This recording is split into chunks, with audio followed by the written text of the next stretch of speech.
So I've had some email from people. Oh, my God, I just saw the Trump tax plan.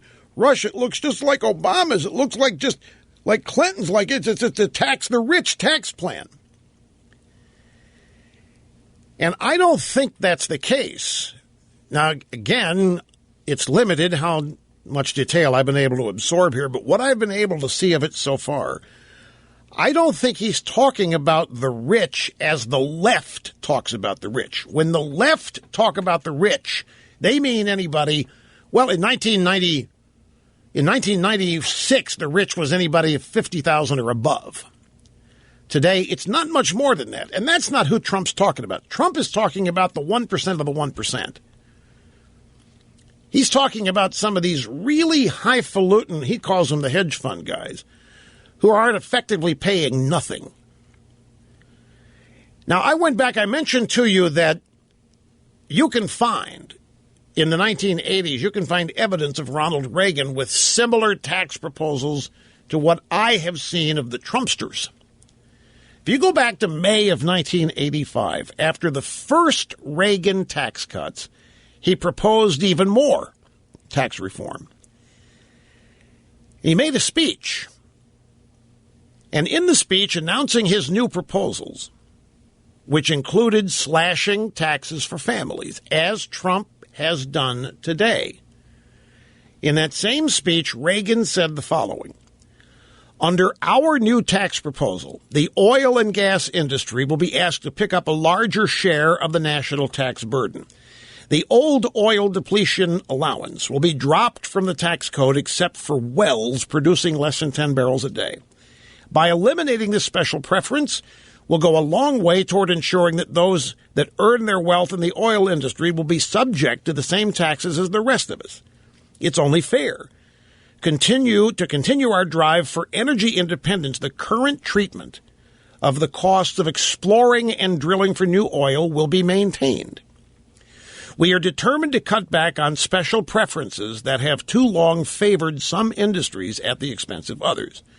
We would repeal the investment tax credit. We would reform the depreciation system. Incentives for research and experimentation, however, would be preserved.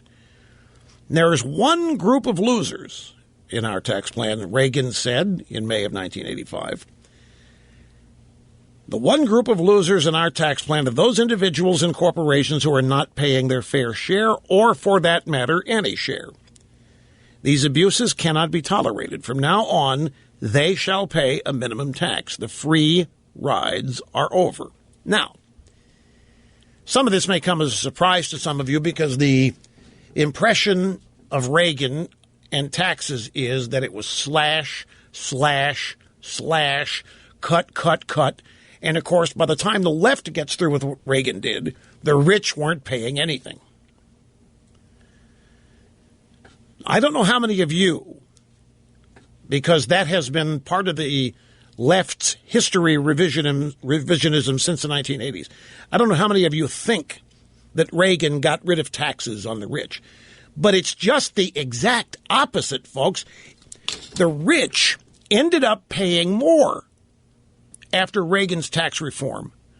And the way it was made to happen was not by raising their rates. It was by lowering their rates and getting rid of all these silly brackets where income could be sheltered for crazy wacko investments. Deductions, they were called. Reagan got rid of the top marginal rate was 90% when he took office. Maybe it was 70% when he took office. 70 or 90. We did have a 90% tax rate at some point. Maybe 70 when he took office. And when he left office, it was now 28%. So what happened is that it became much easier and attractive for the wealthy to declare their income and only pay 28 cents of every dollar rather than go through a much complicated procedure to try to avoid a 90% bracket that was paid on, of course, the last dollars people earned. How else do you explain after Reagan's tax cuts? You figure this has always been the story I've tried to use to explain tax cuts generating revenue. 1981, Reagan takes office. Top marginal rate, 70%. The amount of revenue collected via the tax code is about $500 billion. 8 years later, Reagan leaves. The top rate's down to 28% from 70%, and the amount of money collected from the tax codes almost doubled to $900-some-odd billion by reducing the rates. When they tell Democrats about this, the Democrats, well, that doesn't matter to me. That's why it's not fair that the rich only pay 28%. It's not fair. We need a higher rate on them. It's not about the revenue to them. It's about punishment. So when I look at Trump's tax proposal here, and again, it's a cursory glance, it doesn't look like a left-wing tax plan to me. It looks like and sounds like, in fact, like maybe some people that helped Reagan put his together are working for Trump. It's that close. You know, oil and gas has been replaced by the carried interest hedge fund guys. But clearly there are people today, as there were then, who weren't paying any tax, and Reagan made sure that that was ended. Contrary to what people have been told, that Reagan cut taxes for the rich, it's just the exact opposite. He might have cut rates or implemented low rates on income that was not taxed at all, but the rich ended up paying more, and they still are, by the way. You've seen the numbers on the 50% of all taxes are paid by the top 2% of wage earners. It's really kind of out of balance now. But my point is that no one, despite all of this, no one cut taxes of every kind more than Ronald Reagan did. Individual tax rates, corporate tax rates, nobody cut taxes more or better than Reagan did. Yet in order to flatten tax rates and increase deductions of certain kinds, which was intended to spur growth and assist families, he insisted on closing some loopholes in exchange for lowering the rates. Well, I'm sorry, it seems like exactly what Trump is doing. And again, I hedge this on the basis that I just have a cursory glance at this. But Trump's talking about 4 rates, and one of them is 0. So actually there's 3 black brackets, 10, 20, and 30. Or 5, 10, and 20, or whatever it is. But yeah, it's 20. 25 is the top marginal rate now is 39.6. So he's going to cut taxes for everybody.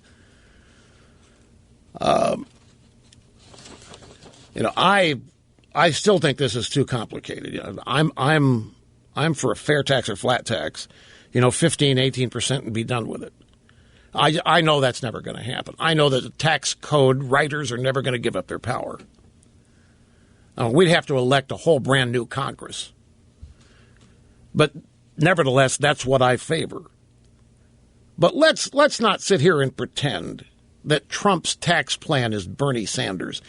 This is something that people that don't like Trump are going to drag out now to try to scare his supporters, to make it look like Trump's tax plan is Obama's or it's Bernie Sanders or it's the Clintons or what have you. And I just don't think that's the case, folks.